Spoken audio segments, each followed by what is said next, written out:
In this video, we're going to talk about cost plus contract types and what that means for government contractors.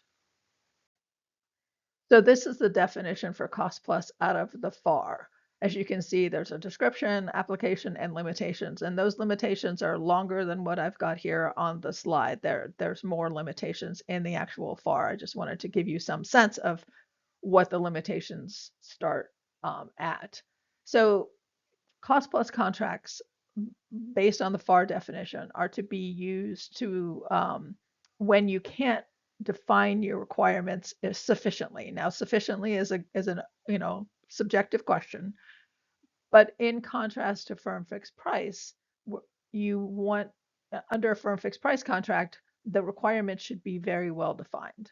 Under a cost plus contract, the requirements may be a little squishier, and so that's part of the reason that they give you a firm fixed price contract, because they're going to pay you payment of allowable incurred costs. They're going to pay you based on what is acceptable to them for you to have incurred as your costs.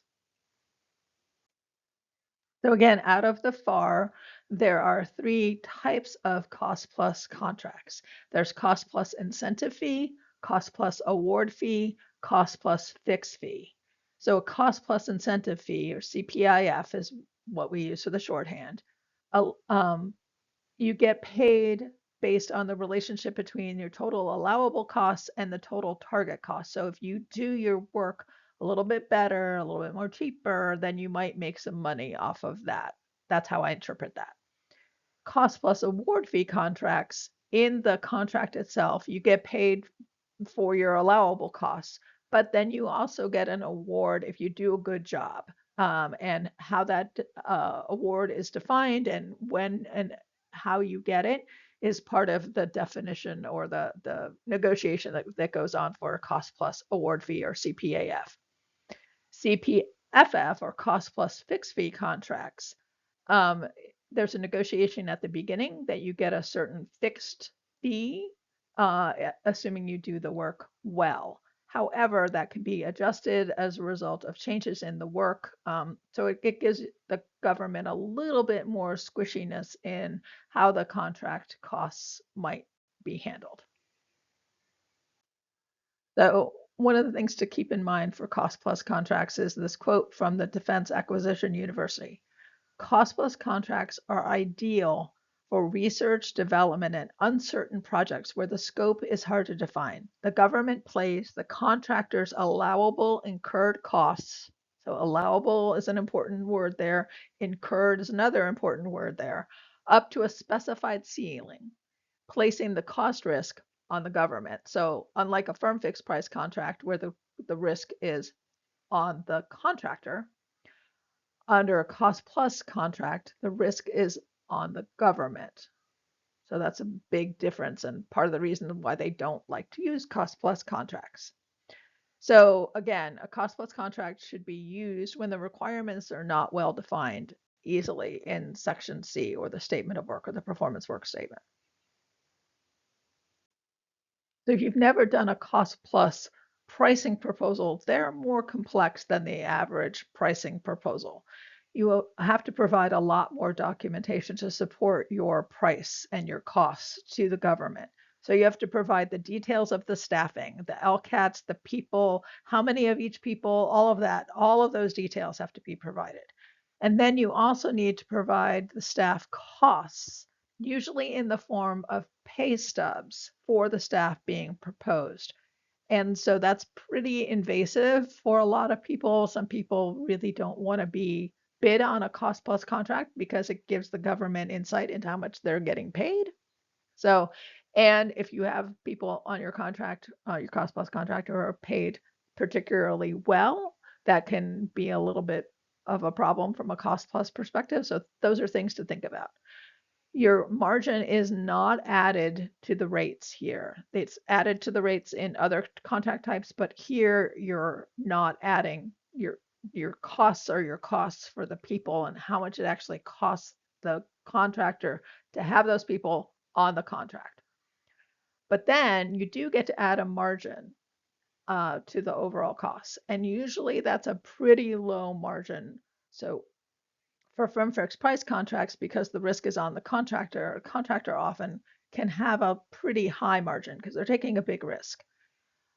Cost plus is the other way around. Since you're getting paid for all of the work that you're doing, the actual work that you're doing, you're getting paid for. The government doesn't give you a lot of opportunity to add a lot of margin, add a lot of profit to that.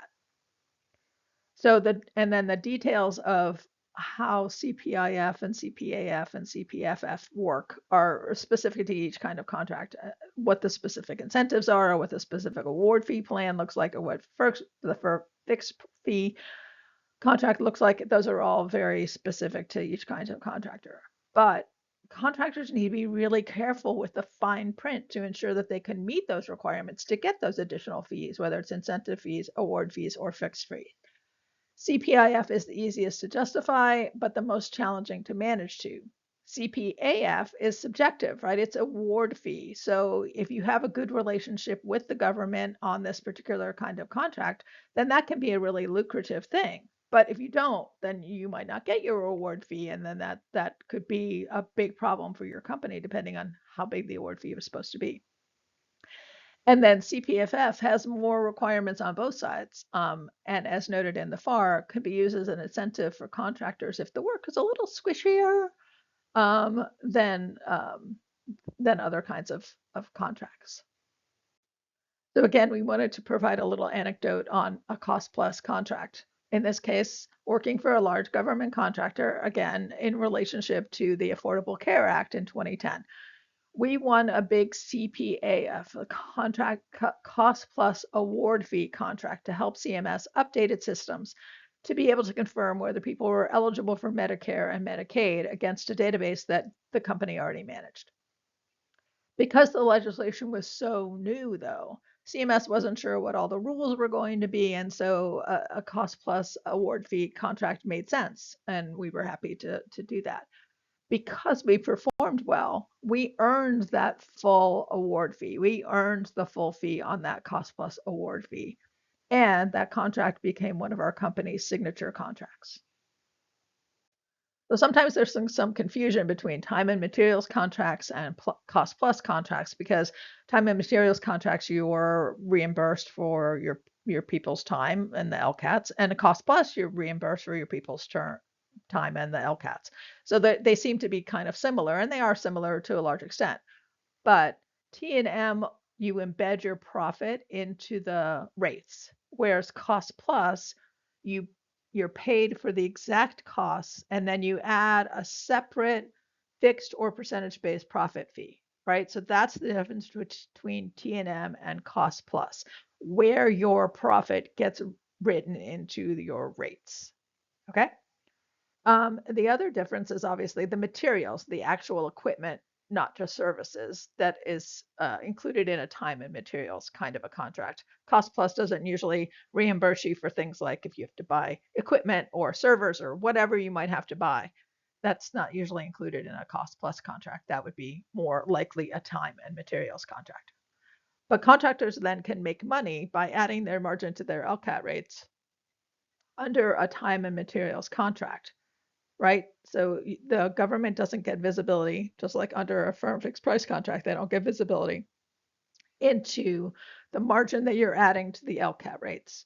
So you can potentially make money, contractors can potentially make money by adding their margin to their LCAT rates. However, there's also risks about whether you can hire staff at those rates and still make the margin. So if you have to hire again in that same position, can you hire somebody at that rate that you bid originally, or how much is that going to eat into the margin that you're going to make off of that person if you have to pay them more? So when it comes to the proposals for these kinds of contracts, for cost plus and T&M contracts, those proposals are usually more driven by the expertise of the personnel, right? So in both of those contract types, you actually have to tell the government, I'm using these labor categories, I'm using and I'm using the mix of the personnel. So it makes sense, right? That's the kind of contract that it's driven by the people. And the scope, again, may be squishy, right? That's the whole point of a cost plus or a T&M contract, that the scope may not be entirely defined yet, or how the work gets done may be more driven by the contractor than by the government. So your proposal should explain how your staff's expertise will be used to meet the requirements of the statement of work or the performance work statement, and your approach to the task requirements will be more compelling if assigned to individuals such as the program manager, the technical lead, or other subject matter experts. So tie your tasks to the people who are going to be bid. The technical approach for a cost plus or T&M contract is probably more typical of how we generally think of technical approaches, where you do step one, step two, step three. So you describe the kind of work that you're going to do for each part of the statement of work and how you're going to get that work done. Unlike an FFP contract, right, where you're talking about the deliverables, in the case of a technical approach here, you might just talk about the kind of work that they're asking you to do in each section, not necessarily, I mean, you probably address the deliverables, but it's not driven by the deliverables. But again, same, we caution you to be sure to review not only the statement of work, the performance work statement, but also section B for the CLIN structure. If there are discrepancies between the CLIN structure and the tasks and the deliverables, be sure to ask questions during the Q&A period. And again, because cost plus and T&M contracts are driven by labor categories and your people, your proposal's management approach should explain how your staff's expertise will be used to meet the requirements of the statement of work or the performance work statement. And this may include addressing how you ensure quality of the deliverables, but it's not driven by the deliverables. In the proposal's description of the program manager, be sure to address the experience or expertise that program manager has in managing this type of contract, whether it's cost plus or T&M. And again, as with the technical approach, you want to be sure to review section C and section B to make sure that you understand how those things are aligned. We hope you enjoyed this video. Thank you for your time.